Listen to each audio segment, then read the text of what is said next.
Bonjour camarades, bonjour chers frères et sœurs, et soyez les bienvenus chez vous. Je tenais ce matin à vous dire merci du fond du cœur. Merci à vous qui avez pris de votre temps, de votre énergie pour faire le déplacement du pays des hommes intègres, pour faire le retour aux racines, comme on le dit en anglais, back to your roots. Merci d'être venus.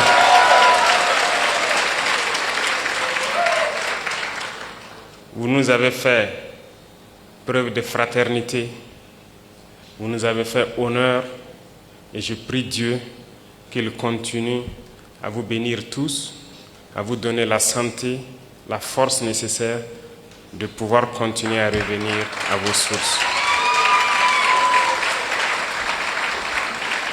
Parmi vous, il y a des personnes âgées, très âgées, qui malgré le poids de l'âge, ont fait le déplacement avec vous.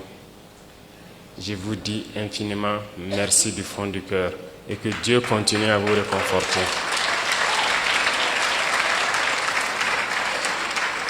Je suis de bout en bout tout votre séjour parmi vos frères. Chaque soir à la télévision, j'essaie de voir quelles sont les activités que vous avez eu à mener.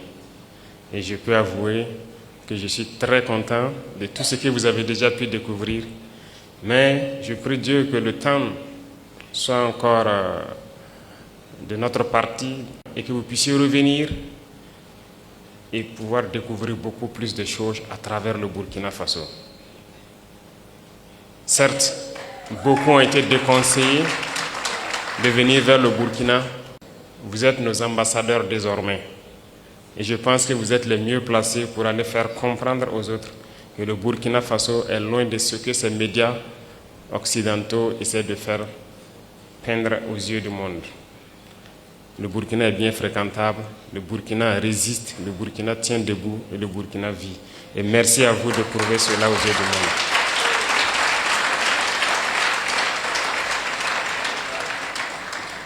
Je vous salue également pour votre détermination à vouloir nous accompagner dans notre lutte, à vouloir donc accompagner vos frères et sœurs ici au Burkina Faso en investissant dans tous les domaines possibles. J'en ai échangé avec le Premier ministre hier sur la carte de résident permanent.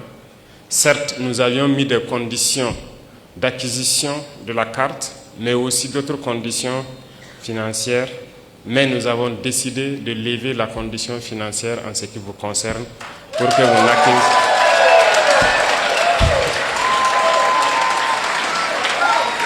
Donc pour vous, il sera question juste de vous en tenir à la question de la carte. Donc toutes les autres conditions, vous serez exemptés. Et merci à vous d'ouvrir le pas pour tous ceux qui souhaitent donc prendre cette carte et pouvoir investir et rester au Burkina. Ceci dit, le Burkina Faso est un pays en pleine construction. Et je pense que beaucoup d'opportunités vous ont été présentées. Il y a encore beaucoup d'autres opportunités. Déjà la question de la radio et de la télévision, je puis aussi vous assurer que je ferai tout pour accompagner la création d'une telle radio ou d'une telle télévision ici au Burkina Faso.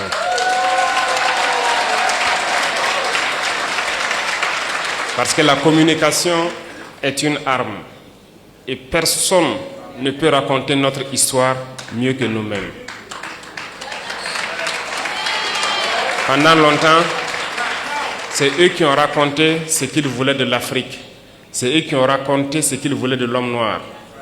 Mais non, il est temps que nous disions non à cela et que nous racontons les choses telles qu'elles sont. Et je vous encourage à pouvoir poursuivre ce projet que nous allons beaucoup accompagner. Le Burkina Faso est en construction. Nous avons commencé à changer beaucoup de nos lois pour permettre un meilleur vivre ensemble, mais aussi pouvoir sécuriser les investissements des Burkinabés et de tous ceux qui voudront venir investir au Burkina Faso. Quand on prend le domaine de l'immobilier, par exemple, c'est un domaine en pleine expansion au Burkina Faso. Nous prenons le domaine de l'agriculture et de la transformation agricole, notamment l'industrie agroalimentaire, l'énergie. Bref, il y a beaucoup de domaines qui sont donc ouverts et nous avons besoin des cerveaux de nos frères pour venir construire ici les industries qu'il faut pour transformer nos matières premières, et c'est nous qui devrons nourrir le monde et non nous qui devrons aller quémander aux yeux du monde. Et c'est bien possible que l'Afrique nourrisse le monde. Et donc je vous invite à pouvoir réfléchir, vous mettre ensemble peut-être, mais je vous assure que nous allons vous accompagner pour pouvoir investir dans des domaines clés au Burkina Faso qui peuvent vous être bénéfiques et bénéfiques à tous vos frères ici. Et ça, c'est l'essence même de notre lutte.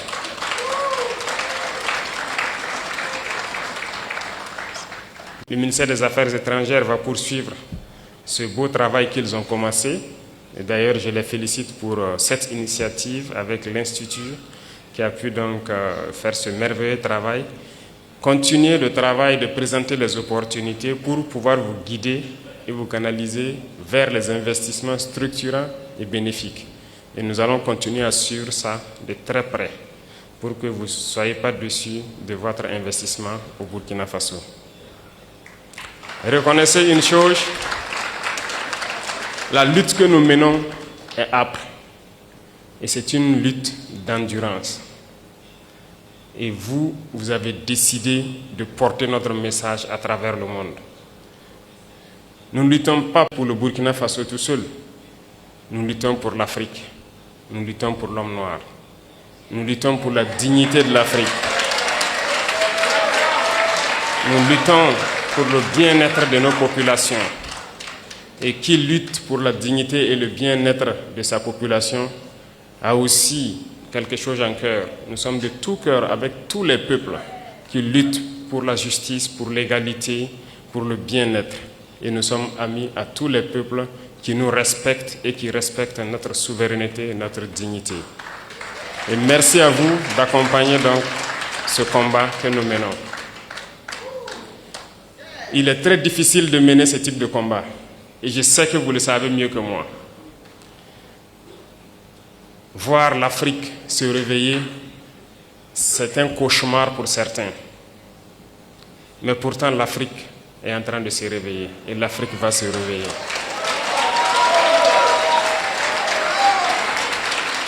Nous n'allons pas être complices de leur souhait,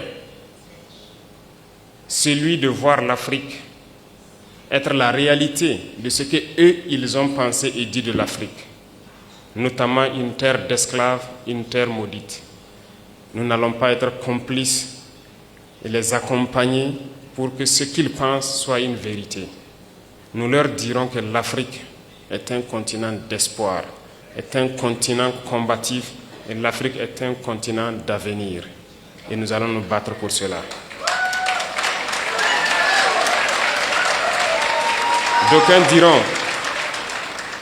D'aucuns diront que c'est impossible pour l'Afrique de rattraper le retard, de se réveiller. On nous l'a dit lorsqu'on a voulu prendre le destin de notre pays, qu'il est impossible de faire ce que nous voulons. D'autres nous ont découragés. Ils ont toujours pris des exemples de héros africains qu'ils ont tués pour nous dire que ces héros ont essayé mais ils n'ont pas pu. Pour nous faire comprendre que c'est une peine perdue notre lutte. Mais nous avons dit que impossible n'est pas africain. Si impossible était africain, nos grands-parents, nos ancêtres ont beaucoup souffert. Il n'y a pas ce peuple au monde qui a souffert comme les Africains. Aucun peuple ne peut prétendre pouvoir survivre après toutes les épreuves que les Noirs ont subies.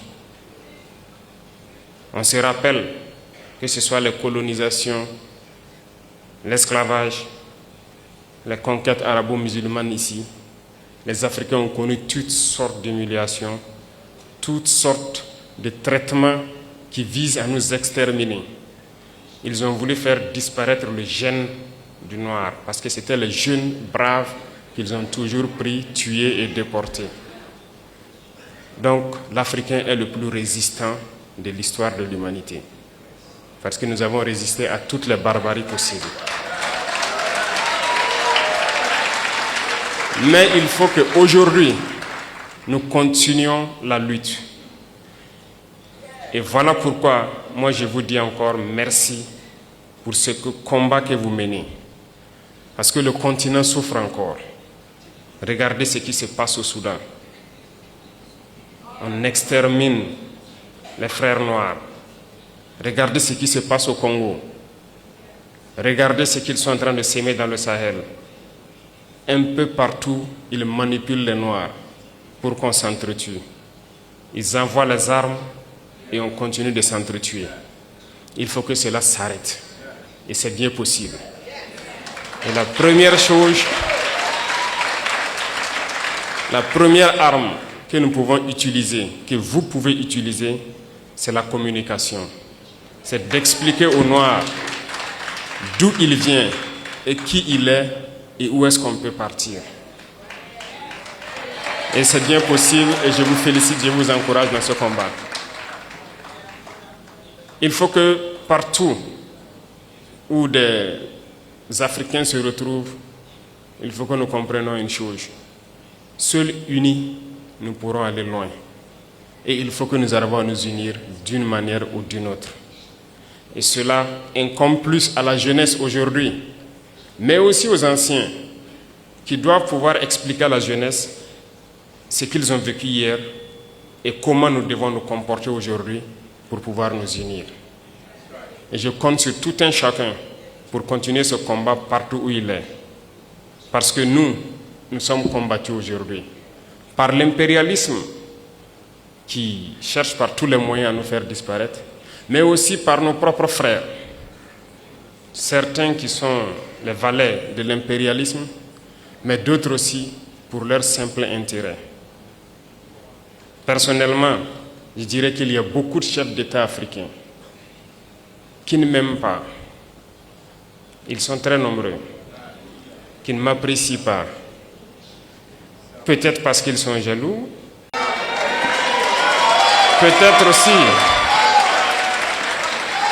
peut-être aussi, je suis un danger pour leur maître. Quoi qu'il en soit, moi je ne les en veux pas. Et ils font semblant. Lorsque les gens les croisent, ils font semblant de m'aimer. Mais je sais qu'ils sont nombreux à ne pas m'aimer. Mais notre prière est que Dieu les change profondément dans leur cœur. Que Dieu mette beaucoup d'amour dans leur cœur. Pas pour nous, mais pour leur peuple. Pour qu'ils aiment leur peuple. Et qu'ils se battent pour leur peuple. Parce que nous continuerons à prêcher le message pour que leur jeunesse se réveille. Et je prie Dieu que Dieu mette l'amour dans leur cœur, qu'ils aiment leur jeunesse, qu'ils aiment leur peuple et qu'ils se battent pour le bien-être de leur peuple. Peut-être qu'à travers cela, nous aussi nous allons bénéficier d'une once d'amour de leur part. Et je prie Dieu que cela puisse arriver et très vite, que nous puissions voir dans la même direction, voir que nous devons nous battre pour le bien-être de nos peuples, de nos jeunesses, de nos continents, de nos pays. Et à travers cela, il n'y a pas de choix, on va s'unir. Parce que l'Afrique est immensement riche, nous avons un marché immense et nous avons des cerveaux à travers le monde. Et nous allons faire venir tous nos cerveaux pour travailler avec nous. Et l'Afrique a besoin de tous ses fils, de toutes ses filles pour pouvoir se développer. Et vous portez ce message, vous portez ce combat. Et nous devons tout faire pour que ce combat aboutisse et au plus vite. Ça, c'est très important. Parce que vous devez voir ce combat aboutir dans très peu de temps. Et c'est bien possible. Donc, je vous encourage, je vous félicite pour tout ce que vous faites. Et avant de clore mes propos, je vous invite à chaque occasion que vous pourrez revenir au Burkina Faso parce que nous allons transformer le Burkina Faso, faire du Burkina un exemple pour que les gens voient que c'est possible. Nous allons partir de cette situation de guerre, construire le pays, le rendre mielleux et que tout le monde voit que c'est bien possible et ça va motiver d'autres à se lancer sur le même chemin que nous. Merci pour cet accompagnement, merci pour cette chaleur que vous êtes venus nous donner, merci pour l'amour que vous êtes venus nous donner. Et je prie Dieu que vous retournez tous sains et saufs et que vous revenez chez vous au Burkina Faso, investir et vivre paisiblement quand vous le souhaitez. Merci beaucoup à tous. Que Dieu vous accompagne, que Dieu vous bénisse. La patrie ou la mort, nous vaincrons.